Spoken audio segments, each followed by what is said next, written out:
नमस्कार दोस्तों, आप क्राइम तक देख रहे हैं। बात करते हैं रन्या राव की। दरअसल इस मामले में अब अभिनेत्री ने सेशन कोर्ट्स में बेल एप्लीकेशन फाइल किया। हम सबको पता है कि मैजिस्ट्रेट कोर्ट से उनकी बेल रिजेक्ट हो गई थी। इस बीच जो उनके फादर हैं डीजीपी रामचंद्र रॉय, उनको कंपलसरी लीव पर भेज दिया गया है। इसका ऑर्डर बाकायदा प्रशासन ने निकाला है। लेकिन सवाल ये उठता है, इतनी बड़ी गोल्ड स्मगलिंग का केस, 12 करोड़ का गोल्ड वहाँ से बरामद हुआ और ऐसे में अब आईपीएस जो है वो भी घेर में है। इस बीच एक और अपडेट सामने आ रहा है। जो आईएएस ऑफिसर हैं जो इस पूरे मामले की जांच कर रहे हैं, गौरव गुप्ता, और आईपीएस हैं वामशी कृष्णन। इन्होंने बैंगलोर एयरपोर्ट टर्मिनल नंबर 2 पर विजिट किया है। साथ साथ अब इंक्वायरी जो आईपीएस रामचंद्र रॉय की है उनके ऊपर भी इंक्वायरी बैठ गई है कि भाई प्रोटोकॉल कैसे मिला। सबसे बड़ी बात प्रवेश, डीजीपी का कितना बड़ा इन्वॉल्वमेंट है इसमें, क्या लगता है? क्योंकि अब इंक्वायरी हो गई, उनको कंपलसरी लीव पर भेज दिया गया है। यानी बेटी के कारनामों की वजह से अब उनके पिता भी घेरे में, क्योंकि शक के दायरे में तो है ही। बिल्कुल शक के दायरे में है, क्योंकि देखिए इतने मतलब जो उनको प्रोटोकॉल मिल रहा था और जो ऑफिसर्स थे टर्मिनल पे, उनसे भी पूछताछ चल रही है कि आपने इन्हें कैसे दे दिया, आपको क्या कभी इन पे शक नहीं हुआ, ये कैसे, या क्या ये बाईपास करके जा रही थी, मेटल डिटेक्टर तो डिटेक्ट करेगा ही, कहीं एक रूट पे भी इनके बारे में पता नहीं चला, तो इतना इम्पॉसिबल काम कैसे आपने पॉसिबली एग्जीक्यूट करवा दिया। तो वो तभी पॉसिबल हो सकता है जब वहाँ के पूरा पुलिस प्रशासन, वहाँ का जो सीआरपीएफ वगैरह है वो इन्वॉल्वमेंट है तभी। तो जिसको लेकर पहले से सवाल खड़े हो रहे थे और इनके पिता ने तो हाथ खड़ा कर दिया कि मेरा इनसे कुछ मतलब नहीं है। जब मतलब नहीं है तो वीआईपी प्रोटोकॉल कैसे मिल रहा था? ये भी तो संभव है ना प्रवेश के, वीआईपी प्रोटोकॉल सिर्फ उनको पता हो कि ठीक है वो प्रोटोकॉल नहीं उनको मिल रहा हो, उनको इस बात की जानकारी नहीं हो कि वो गोल्ड स्मगलिंग में शामिल है। चिराग जी, मैं आपकी बात मान लेता हूँ कि वो गोल्ड स्मगलिंग के केस में उन्हें लग रहा हो कि नहीं शामिल हो, लेकिन आपको लग रहा है इतना इजीली बाईपास करना मेटल को लेके, हाँ, वो बिना डिटेक्ट हुए निकल जाना, इट्स इम्पॉसिबल। मैंने बहुत सारे लोगों से बात की जो एयरपोर्ट अथॉरिटी पे, उनको कहना है कितना बड़ा भी वीआईपी आ जाए, जब तक एयरपोर्ट पे जब तक गाड़ी नहीं जाती, मतलब जब तक अगर प्लेन के पास गाड़ी नहीं जाती और वहीं से सीधा बाहर लेकर नहीं निकल जाती, तब तक इम्पॉसिबल है उस आदमी का कोड लेकर मेटल डिटेक्टर के थ्रू निकलना। तो मैंने बोला कि फिर क्या चारा हो सकता है? बोलते हाँ, एक होता है कि जैसे वीवीआईपी है, कोई बड़ा मंत्री, मिनिस्टर, जिसकी गाड़ी अंदर तक, कोई बड़ा ब्यूरोक्रेट, तो उनकी गाड़ी फ़्लाइट तक आती है, वहीं से सीधा बाहर ही निकल जाती है, उन्हें पूरा वो जो रूट है बाईपास का वो नहीं। तो वो भी लेने के लिए बहुत ऐसा होता है कि बहुत रेयर लोगों का नाम होता है उसमें भी बहुत बार उनके हाथ में मेटल डिटेक्टर होता है जो कि वो उनकी तलाशी लेते हैं, अमूमन तौर पर नहीं लेते हैं।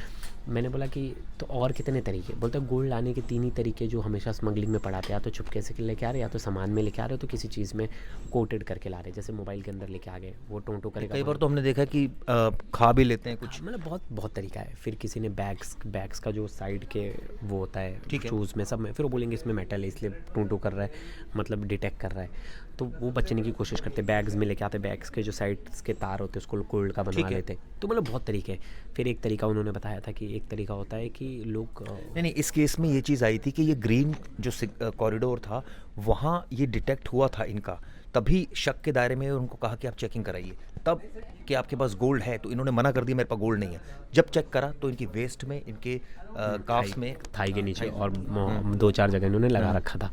बिल्कुल यही मैंने कहा ना, अब यही जो ऑफिसर्स है, जो कस्टम्स वाले, सब कह रहे हैं कि बिना डिटेक्शन के बहुत रेयर लोग निकलते, और अगर कोई आदमी या कोई औरत इतने बार आ जा रही है, मतलब आप समझ लीजिए उनकी अच्छी पकड़ है उस एयरपोर्ट पे, जिसकी वजह से वो पकड़ में नहीं आ रहे थे या उन्हें पकड़ा नहीं जा रहा था। बहुत बार होता है जो स्मगलिंग्स कैसे होती है चिराग जी, देखिए बहुत सारे बड़े बड़े एयरपोर्ट्स पे स्मगलिंग्स होती हैं, तो होती कहते हैं, कुछ तो दिखाया जाता है, पकड़ा आता है, तो क्या होता है कि वो जो बंदा आने वाला है उस समय उनकी जानकारी दे दी जाती है। उस समय वहाँ जो कस्टम का ऑफिसर्स होता है वो उन्हें जाता रहता है। डीआरआई इसलिए तो बना है, डीआरआई अचानक से पहुँचती है, रेड कर दी, ये कस्टम्स को भी नहीं पता होता है, किसी को नहीं पता होता है। कस्टम्स डिपार्टमेंट जाने देते हैं, जो उनका अगर सेटिंग होगा जिस तरह का, तो वो जाने देते हैं। डीआरआई अचानक पहुंच जाती है, डीआरआई के बारे में कोई इत्तला नहीं होती, जिसके वजह से ये चोरी ये भी तो हो सकता है कि डीआरआई को इन्वॉल्व इसलिए किया गया क्योंकि बड़ा मामला था, डीजीपी की बेटी थी, तो एकदम पुख्ता तरीके से जांच करने के लिए हो सकता है कस्टम अधिकारी अंडर प्रेशर आ जाए, इसलिए डीआरआई को इन्वॉल्व किया गया। नहीं, डीआरआई सिर्फ अपने उस पर काम करती है, उनके जो गुप्तचर होते हैं, उनके जो जितने भी हो रहे हैं, टिपिंग पे काम करती है। तो उन्हें टिपिंग मिला, उन्होंने टिपिंग पे किया, उन्हें पता होता है कहाँ क्या हो रहा है, तो वो ऐसे ही तो रेड करते, फिर उन्हें डीआरआई को बहुत सारी चीज़ें मिलती हैं। और बहुत जगह होता है, आपको पता है लेकिन ये पूरी इन्वेस्टिगेशन होगी ना, बहुत रेयर केस होता है जो ऑफिसर्स इन्वॉल्व है ना वो फंसते हैं। हाँ, क्योंकि मतलब मैंने अभी तक जहाँ तक सुना है कि नहीं, जैसे इसमें पता लगा था एक बसव राव कांस्टेबल था जो इनकी मदद कर रहा था, प्रोटोकॉल जो इनको प्रोवाइड कर रखा था और उसी का फ़ायदा उठा रही थी, तो ये तो बिना डीजीपी के अप्रूवल के हो ही नहीं सकता, तभी तो उनको नहीं, कंपलसरी लीव पर भेजा गया ज़रूरी है। भी नहीं, ज़रूरी भी नहीं। नहीं, तभी तो उनको कंपलसरी लीव नहीं पर नहीं, भेजा गया है। एक चीज़ मैं बताता हूँ चिराग जी, ज़रूरी नहीं है। बहुत बार कैसे होता है छोटे एम्प्लॉयज़ को मैनेज करना, क्या हो जाता है कि वो बोलती होंगी मेरे पापा तो डीजीपी में, तेरा आगे काम कर नहीं, वो दूंगी। तो खुद ही कांस्टेबल ही बोल देता होगा कि ये तो डीजीपी की बेटी हैं। हाँ, तो वो खुद ही उनसे दोस्त तैयारी करके कि मैं पापा से बोल के तेरा कुछ अच्छा करवा दूंगी, भले ही उसके पापा से परमिशन मिली है या ना मिली। सामने वाला सोचता है इससे संबंध बना लेते हैं, इसके पापा से इसके अच्छे, मेरा कल को भला हो जाएगा। मतलब मोस्ट ऑफ द टाइम जब भी कोई हाई प्रोफाइल क्रिमिनल्स होते वो उनके यहाँ तक कि लोगों को भी नहीं पता होता कि ये क्या कर रहे, क्या मतलब मुझे नहीं लगता कि कोई डीजीपी इतना पागल होगा कि अपनी बेटी को बोलेगा ये सब करो, क्योंकि और भी तरीके, बहुत तरीके, अगर उन्हें कमाना ही होता पैसे तो बहुत तरह के तरीके थे। अपनी बेटी को बहुत सारा चीज़ें, एक डीजीपी की इतनी पावर होती है, कोई भी बिजनेस में उसे सेटल डाउन कर देता, कुछ भी कर देता। एक राउंड में फ़ायदा होता होगा 5 से 6 लाख का। हाँ, उतने फ़ायदे के लिए 10 लाख का मान लीजिए, उतने फ़ायदे के लिए 10 लाख के फ़ायदे के लिए कोई इतना बड़ा। तो आपका मतलब ये कहना आप चाह रहे हैं कि डीजीपी का इन्वॉल्वमेंट नहीं है? डीजीपी का इन्वॉल्वमेंट होता तो कम से कम बहुत बड़ा तो कंपलसरी लीव पर क्यों भेजा गया उनको?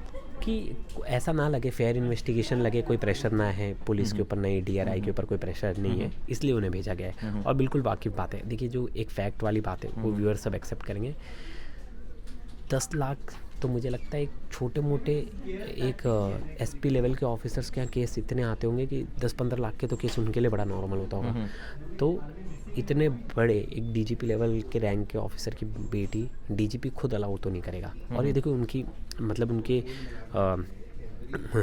उनकी जो 2 डॉटर हैं, मतलब जो 2 बच्चे, तो उसमें से ये जो है ये एक अडॉप्टेड है। तो जिसकी वजह से ये तो मतलब मेरे भी मतलब बात समझ में अभी तक नहीं आई कि नहीं।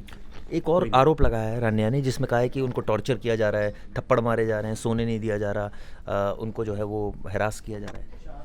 हाँ, देखिए अब चिराग इन्वेस्टिगेशन में आपसे प्यार से तो पूछेंगे नहीं, बहुत फैक्ट है। तो नॉर्मल लोगों के लिए तो पता है इन्वेस्टिगेशन में पुलिस कैसे रिमांड में लेके पूछती है।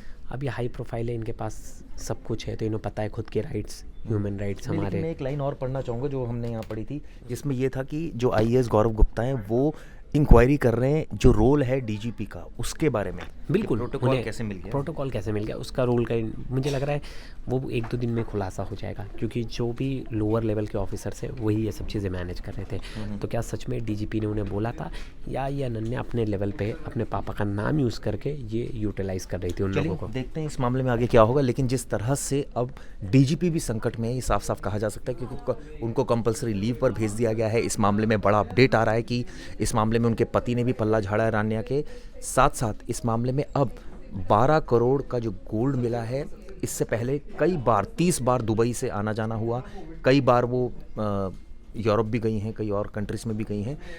पुलिस और डीआरआई और कस्टम अब इस पूरे मामले को खंगाल रही है। आगे अपडेट देंगे, ये वीडियो कैसे लगी ज़रूर बताइएगा। शुक्रिया।